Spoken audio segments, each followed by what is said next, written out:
Okay, we are doing a bit of analysis of A Day in the Life by the Beatles, and in this video we're going to look at context. And I wish that I had remembered to not shave my mo off for this video. That would have been awesome, but I didn't. Anyway, okay, so let's get into it. We're going to start with some dates. So 1958 to 1963, the Beatles are forming. 1963 to 1966, we have Beatlemania, the Beatles going on tour. Their sort of early pop sounds. They're, what, teenagers? Maybe they're a bit older than teenagers. And then 66 to 70 is their recording years, where they record in Abbey Road Studios. And that's where we find A Day in the Life. That's their first recorded song, or album, sorry, Sgt. Pepper's, and A Day in the Life is on that album in 1967. So you can see also on here that we've got a bit of hippiness going on. 67, height of the hippiness era. We've got free love, we've got avant-garde, we've got drug taking. This kind of stuff is all going on and contributes to the song and everything they're kind of doing at this time. We've also got the members of the Beatles. So obviously there's Ringo, George, Paul and John, but there's a 4.5 member of the band, which is this guy out here. This is George Martin. He is the producer and really writes and arranges and contributes a lot to their music. So he's sometimes considered the fifth member of the Beatles. I don't know if you're allowed to.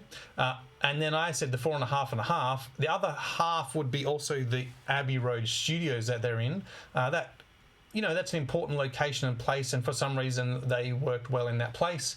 And so that contributes to their sound as well, and all the engineers and people that worked on their sound. So that's important to remember that that's what's going on there. Now, the fact that they're recording is really important because it's a different composition process to, say, Beethoven and Mozart and Duke Ellington.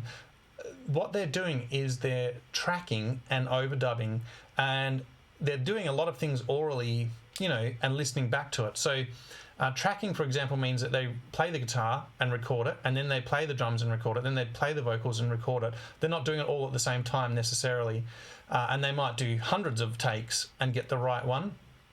And the same thing might happen, or similar thing happens with overdubbing. Overdubbing means that you record the vocals and then you re-record a little bit of the vocals and you split that in. So I think the vocals, for example, for this song, John Lennon did about 10 takes, and they cut and pasted all these different takes. So something like this start here, it's very possible that this part was recorded on one day and this part was recorded on another day. It's possible that this word was recorded on one day and this word was recorded on another day.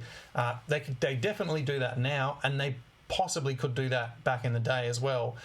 So that's overdubbing and tracking, and it's just an important part of the recording process. Here we go.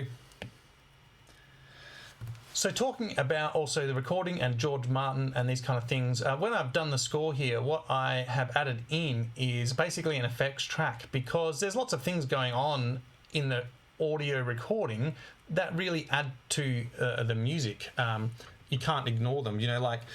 There's a big applause thing at the start. What are you supposed to do with that? What's that? There's bongos really far in the background, but then there's a panned...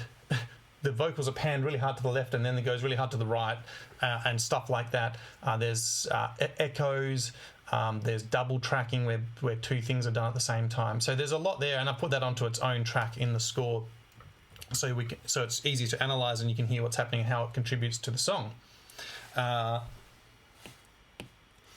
Talking about recordings, obviously the original was done on a record. We don't have records of it, or if you're lucky you might. So then what are we listening to? Well, here's a bit of a guide for you, what there is out there to listen to. First off, there is the original mono recording, which would be one like this. Everything's down the center, and they release that on one of the records. Then if you're going to listen to one version, I would listen to this version here, which is the remastered version in stereo, which is probably the one that you should be listening to. It's got everything in it, and it sounds probably the best. and it's the most original, I guess, of what was intended. In the 50th anniversary edition, they did a remix, which is different to a remaster. So they've actually taken the original tracks of guitar and blah, blah, blah, and actually mixed it again. And this one, so that's this one here, and that is, I think, considered the best version of it, even possibly better than the original, which is hard to say. But the thing is with the original, stereo was really new, and so they did a lot of weird things with stereo, and you have, like, for no real reason, I think, you have, like, John Lennon singing in one ear and then slowly moves his way across throughout all the verses. I think a little bit because they could. And if you listen to the remix, they don't do that, because it just is not how we listen to music anymore. That's not how you do it. So that's worth having listened to. And then if you're really into it, this first mono mix is kind of fun. There was about 5 different recording sessions that they did, and this is, I think, after the second recording session. It's the first sort of mix. There's a lot of things missing, like the orchestra's missing, they're singing the wrong words. It's all a bit of fun and worth having a little listen to there. So that's what I'd be listening to with the recordings. Where are we heading? Okay, another sort of first is, and I don't know how to confirm this, but apparently the Beatles writing all the lyrics onto the album cover like this was a first. And I think it's quite important, because the Beatles really, in this recording, are really trying to match the music elements to the meaning of the lyrics. It happens probably even unsubtly in some of the songs. It's like, wow, that's really obvious what you've done there. Maybe that's because we're looking at it 50 years on. So I think they put the lyrics in there so that you can really go and read the lyrics and look at the lyrics, and the meaning of the lyrics and the story and narrative of the lyrics is really important. And then they match that to the musical elements. And there's even quotes from, like, the guys from the Beatles, like Ringo here, saying, I heard this lyric and then I played this drum fill to try and match it and show that same disenchanting mood. And so if we had a bit of a look at that in some things, you can see that's happening all the time. So, for example, this is quite a dystopian, sad song, but it's in the key of G major, which is kind of a happy key.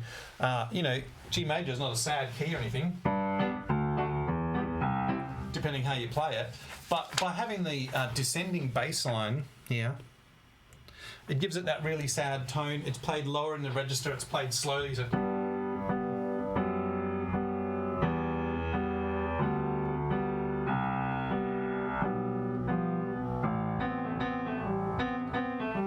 So you can kind of hear that descending line is sad, really matching the meaning. This sort of line here is got a double meaning. It's a reference to taking drugs, and it's also an innuendo. And then you can see there's things like there's the double tracking of the vocals to give it a bit of an ethereal sound. There's a big orchestral climax in this part here. There's a lot of, it's really matching that meaning quite easily, quite obviously, is probably the way to say it, obviously. This little section here is interesting. They've actually left an alarm clock in and then said woke up. It's obviously a pretty direct link there. But on top of that, you've got a drum beat that changes. You've got the double time feel here. So same tempo, but just feels faster. And again, the idea of waking up, it's a different section of the song. It's a different meaning of the lyrics. And the music changes to match that sort of story that's happening there. And then there's the most classic example, which is not an exam question, is this line of the dream up here. So it's been in double time. That goes back to the regular feel. The vocals go up, up high and ethereal, and now they're longer. It was short, now it's long. It was low, now it's high. It was mono, now it's stereo.